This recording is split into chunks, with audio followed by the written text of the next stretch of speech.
Jeff Katz, News Radio 1140 WRVA. It has been an absolutely amazing season for our Richmond Roughriders. I have been there since the beginning. It's not that I had anything to do with it, but I watched them go undefeated during the regular season. I was there this past Saturday at the Coliseum, an amazing game.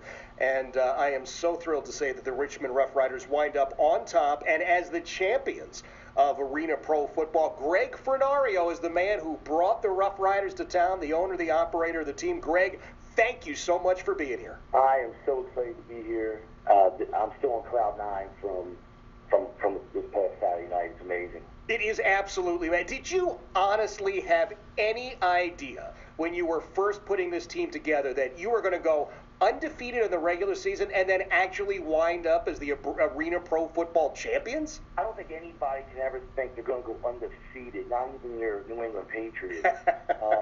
But you can always have that feeling that you have a great team to get to the championship, and absolutely I felt that way. Once we got our full roster together, I was like, wow. Yeah.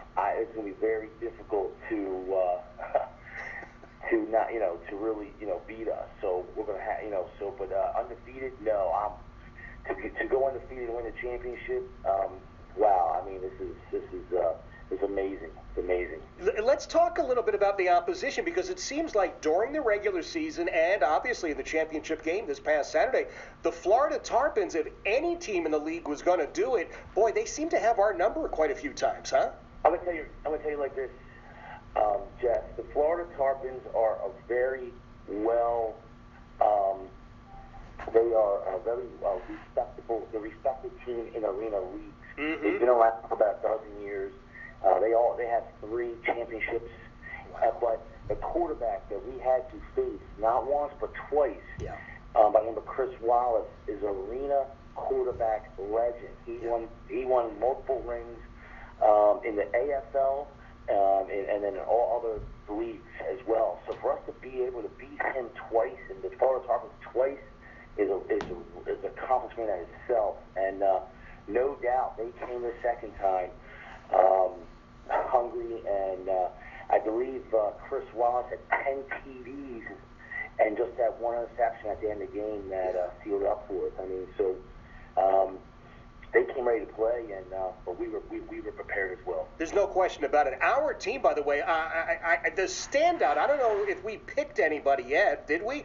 But number 5, Mr. Jones, is just nothing short of amazing. Okay, let me tell you about this guy. Okay, he'd been in 3 championship games himself, came up on the losing end. Okay, and all I heard all season was that. Okay, the focus in his eyes in pregame, you didn't want to get next to him. Okay, he was in his own zone, and he was going to make sure he did not leave without a ring. And wow, he put on a show. 4 TDs, a 2-point conversion when we needed it. I mean, major 2-point conversion down there with a minute left in the game. That's right. Put us up 7 because our kicker got hurt. Just amazing game. And I don't know if you know this or not, but his first catch that he made one-handed that went over the wall. Oh, yeah. Was on ESPN's top 10 plays. And he was number 7 on that. Yeah, it was an amazing game. Our whole veteran side of it really stepped up and just took charge and really made it happen. And the one thing about our team all year was it was not one guy we had to count on. The quarterback always did his job. Right. Jimmy is amazing. But the other guys stepped up. Could have been wide receiver one day with 10 catches for, the offensive line, a big defensive play, interception, sack. And in this situation, at the end of the game, we needed that one stop. Number 9, Keontae Hollis was all over the quarterback, as you saw, and he threw it up, and Malik Johnson brought it home. Well, and I'll tell you who else, not that I need to tell you this, but watching our head coach, Mr. Zimmerman, this is one intense guy. He's a very intense guy, and that's why I chose him, because I'm a very intense guy. So I wanted somebody like myself that can make it happen, and he is very knowledgeable, and he's intense, and he plays that intensity to get the guys pumped up and ready to play. So he definitely, he actually, the night before the banquet, he actually won the Coach of the Year. Wow. And well deserved. Absolutely. And they didn't have a category of Offensive Coordinator of the Year, but let me tell you, Derek Stout was amazing all year long. When Yep. we were sitting on 4th and 15, Mm-hmm. or when we're on 3rd and 15, Yeah. he didn't just have a play for 3rd and 15. He right away had a play in his head. If I don't get this, I have a play for 4th and 15. Yeah. The guy was amazing. He was cool, calm, and collective throughout the whole entire season, and he always got it in.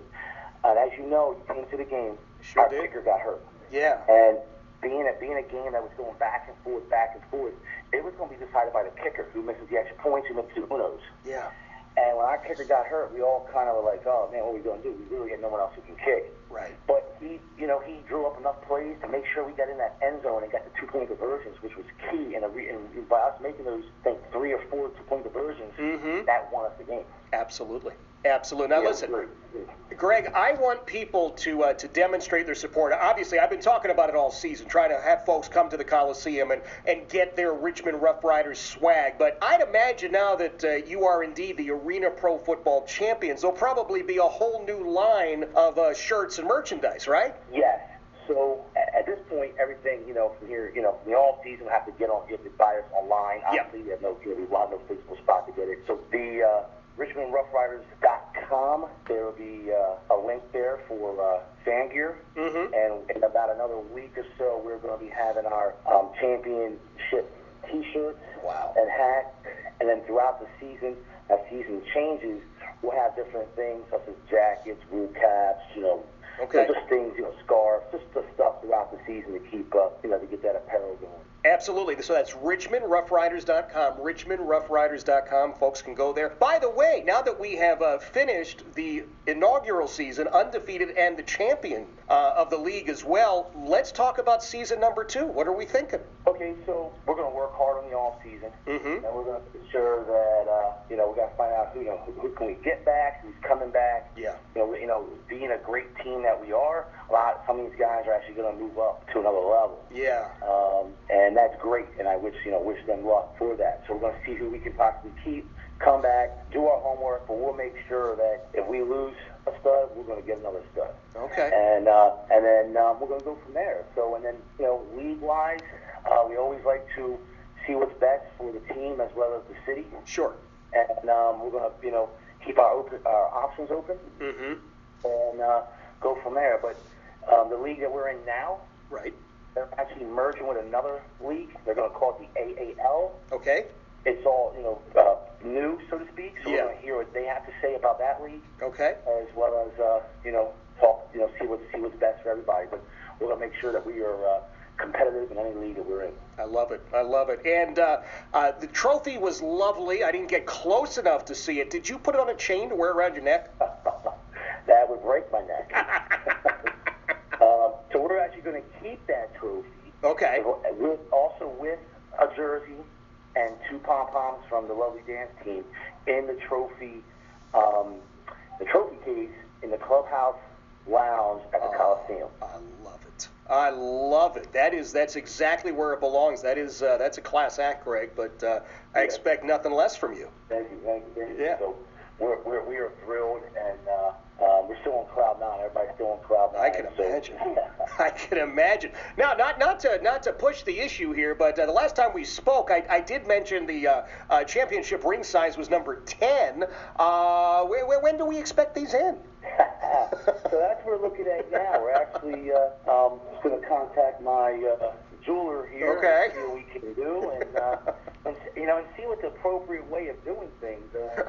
Because this is my first championship with the with arena team. Do we give them out in summertime? Do we wait until a ceremony in game 1 or 2? How does it work? I guess I gotta ask.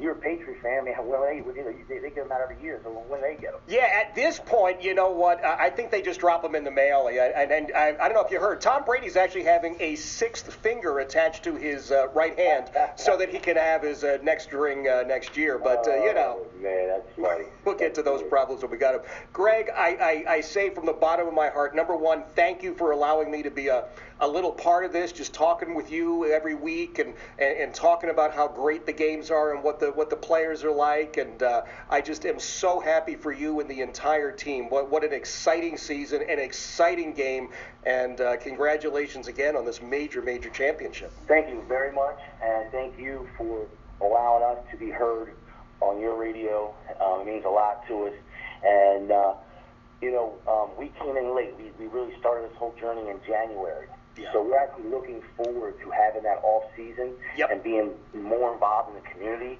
Yeah. And we're looking forward to, doing things in the community and sponsoring events and just being part of Richmond throughout. I love it. Jeff Katz, News Radio 1140 WRVA.